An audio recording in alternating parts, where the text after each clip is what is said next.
ரமணி அம்மாவின் பூத உடல் உறவினர்களும் குடும்ப நண்பர்களும் இறுதி அஞ்சலி செலுத்துவதற்கு வசதியாக வீட்டிற்கு முன் இருந்த போர்டிகோவில் வைக்கப்பட்டிருந்தது.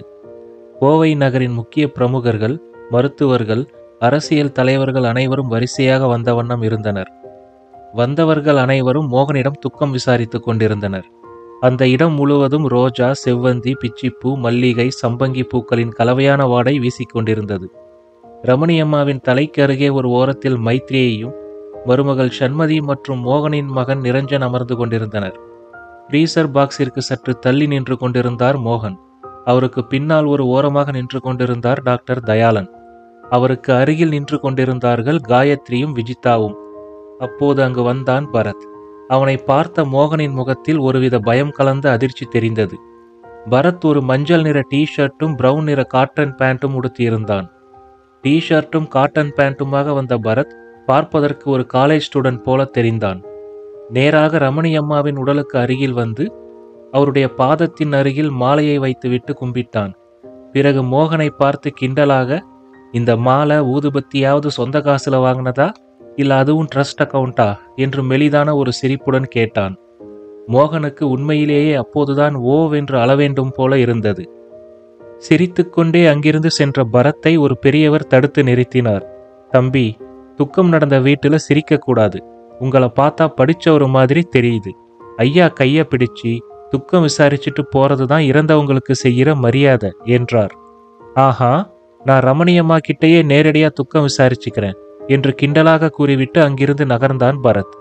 சுற்றி இருந்தவர்கள் அனைவரும் சரியான பைத்தியமா இருப்பான் போல இருக்கு என்றார்கள். ஆனால் பரத்தை உண்மையாக அறிந்த அங்கிருந்த சிலர் அவன் கூறுவது முற்றிலும் உண்மை என்பதால் அமைதியாக இருந்தனர். பரத் நேராக அந்த மாளிகை போன்ற வீட்டின் போர்டிகோவிற்கு அருகில் இருந்த பெரிய தோட்டத்திற்குள் சென்றான். அங்கிருந்த ஒரு பெரிய மகிழ மரத்தை சுற்றி சலவை கற்களால் போடப்பட்டிருந்த சிறிய திட்டின் மேல் அமர்ந்தான். அவன் அங்கு சென்றதும் அவன் முகத்தில் இருந்த குறும்பு மரியாதை கலந்த புன்னகையாக மாறியது. அதை பார்த்து கொண்டிருந்த மைத்ரேயிக்கு புரிந்துவிட்டது. தான் அமர்ந்திருந்த இடத்தை விட்டு எழுந்து தோட்டத்தை நோக்கி சென்றாள். அப்போது அவளை தடுக்க முயன்ற மோகனை பார்த்து, அண்ணா, கண்டிப்பா அம்மாவும் அப்பாவும் அங்கதான் இருக்காங்க என்றாள். மோகன் அவளை அதற்கு மேல் தடுக்கவில்லை. மகிழ மர பூக்களின் சுகந்தமான வாசனை அந்த மரத்தை சுற்றி காற்றில் கலந்திருந்தது. மைத்ரேயி தலையை குனிந்தபடி நடந்து சென்று பரத்திற்கு சில அடிகள் தள்ளி உட்கார்ந்தாள். சில நிமிடங்கள் மைத்ரேயியும் பரத்தும் எதுவும் பேசாமல் அமர்ந்திருந்தனர். பிறகு, சுந்தரம் சார் ஒரு சிறந்த டாக்டர் மட்டும் இல்ல, இந்த வட்டாரத்திலேயே பேர் போன பீடியாட்ரிக் கார்டியாலஜிஸ்ட்ங்கிற விஷயத்த என்ன நீங்க லாக் பண்றதுக்கு பிளான் போட்டப்ப யோசிக்க மறந்துட்டீங்க என்றான் பரத். அவனுக்கு பதில் எதுவும் கூறாமல் அமைதியாக இருந்தால் மைத்ரேயி. உங்க அப்பாவுக்கு ஒரு விஷயம் புரியலையா? அதாவது உங்க தேவைக்காக நீங்க யாரையும் கஷ்டப்படுத்த எப்பவுமே விரும்பினது இல்லையா? ஆனா நேத்து முத்தண்ணன் கஷ்டப்பட்டது, அந்த குழந்தையோட உயிரோட விளையாடுனது, இது எல்லாமே அவரோட பட்டுக்குட்டிக்கு எப்படி செய்ய மனசு வந்துச்சின்னு தெரியலன்னு வருத்தப்படுறாரு.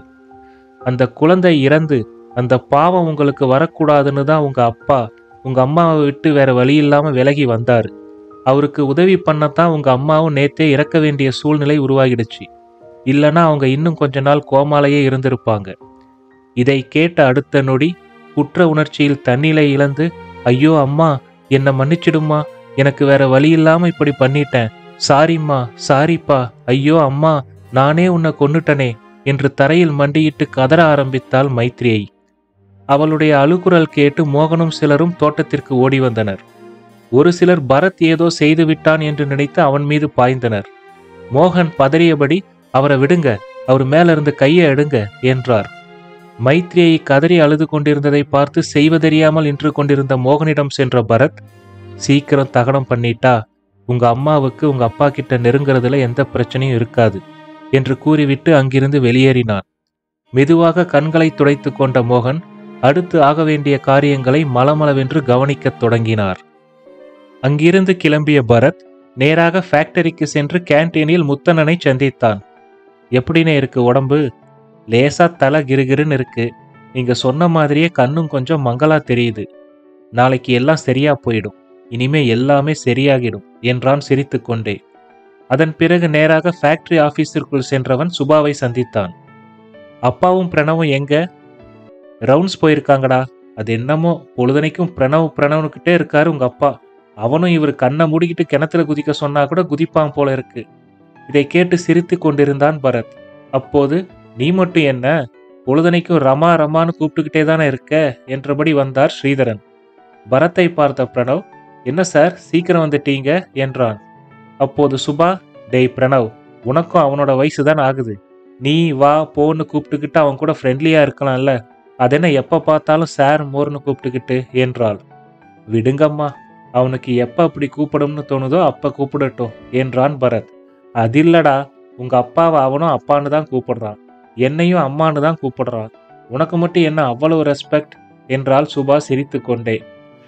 அப்போது ஸ்ரீதரன், டே பரத், நம்ம ப்ராடக்ட் குவாலிட்டி 30% கூடியிருக்கு, ப்ரொடக்ஷனும் 25% கூடியிருக்கு. So our profit will rise skyrocket this time என்றார் ஸ்ரீதரன். எல்லாம் சுபா குட்டி ஃபேக்டரிக்கு வந்தப்புறம் தானே? ஆமா ஆமா, நான் ஒத்துக்கிறேன் என்றார் சிரித்துக்கொண்டே.